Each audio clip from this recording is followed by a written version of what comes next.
কোন দিক দিয়ে মনে হচ্ছে যে এই ছেলেটা কাজের? দেখেন এখনো জুতাটাও পর্যন্ত খোলেনি। কিসের জন্য সে কাজ করতে আসছে? আচ্ছা একটু পরে বলিচ্ছি, দাঁড়ান। যে এই ছেলেটা দেখেন তো কোন দিক দিয়ে মনে হচ্ছে কাজের ছেলেটা। তার ফেসটার দিকে একবার দেখেন, পুরা মাসুম, একবারে অরিজিনাল বিড়িখোর। ঠিক আছে, এই ছেলেটা এটাও অরিজিনাল বিড়িখোর। বিড়ির দাম বেড়ে যাওয়ায় চাপে পড়ে সে কাজ করছে। সবাই বুঝবে না ভাই, এগুলা কষ্ট সবাই বুঝবে না, একমাত্র যারা বিড়িখোর তারাই বুঝবে এগুলা কষ্ট।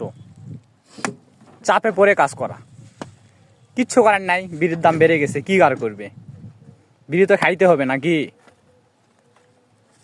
তাই বলেছি কেউ বুঝবে না এগুলা কষ্ট, শুধু বিড়িখোররাই বুঝবে যে কি অবস্থা।